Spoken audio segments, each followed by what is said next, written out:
আজ চিকেনের একটা দারুণ স্বাদের রেসিপি বানাবো, যেটা চিকেনও বলতে পারো, পোলাও বলতে পারো, কিন্তু এটা একটা অ্যাংলো ইন্ডিয়ান ডিশ যেটার নাম হচ্ছে চিকেন পিসপাস। আর এটা রান্না করা খুবই সোজা আর খুবই সহজ পদ্ধতিতে তুমি এটা রান্না করতে পারবে, খুব তাড়াতাড়ি হয়ে যাবে। তো প্রথমে আমি চিকেনটাকে ধুয়ে নিয়েছি, তারপরে একটু গোলমরিচ, লবণ আর লেবু দিয়ে মাখিয়ে রেখেছি। আর গোবিন্দভোগ চালটাকে ভালো করে ধুয়ে জল ঝরাতে রেখে দিয়েছি। এরপর কড়াইতে একটু সাদা তেল 2 চামচ মতো আর তার সাথে 1 চামচ বাটার দিয়ে ভালো করে গরম করে নিয়ে গোটা গরম মশলা, যেখানে এলাচ, দারচিনি, লবঙ্গ, গোলমরিচ আর তেজপাতা দিয়েছি। তারপর ফোড়নের গন্ধ ছাড়তে শুরু করলে তার মধ্যে রসুন কুচি আর পেঁয়াজ কুচি দিয়ে আর একটুখানি ভেজে নিয়েছি। পেঁয়াজটা লাল লাল হয়ে গেলে তার মধ্যে দিয়ে দিয়েছি আদা, রসুন আর কাঁচা লঙ্কার পেস্ট আর একটু লবণ দিয়ে ভালো করে কষিয়ে নিয়েছি। রসুন আর আদার কাঁচা গন্ধটা চলে যাওয়ার পরে তার মধ্যে ম্যারিনেট করা চিকেনটা দিয়ে এবার চিকেনটা একটু ভালো মতো কষিয়ে নিয়েছি।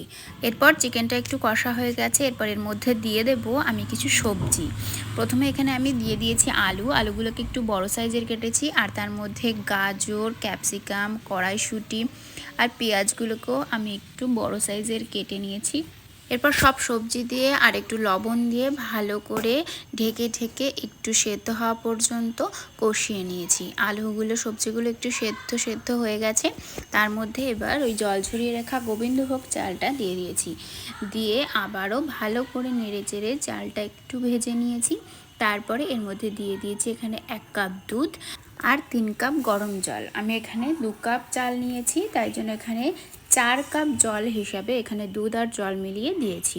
জল দেওয়ার পর গ্যাসটা কমিয়ে দিয়ে 15 মিনিটের জন্য ধিমি আঁচে এটাকে হতে দিয়েছি। তারপরে ঢাকনা তুলে তার মধ্যে 3টে কাঁচা লঙ্কা যোগ করেছি, 1 চামচ চিনি আর তার সাথে 1 চামচ বাটার আর একটু গোলমরিচের গুঁড়ো দিয়ে ভালো করে নেড়ে চেড়ে নিয়ে আরও 15 মিনিটের মতো ধিমি আঁচে এটাকে হতে দিয়েছি।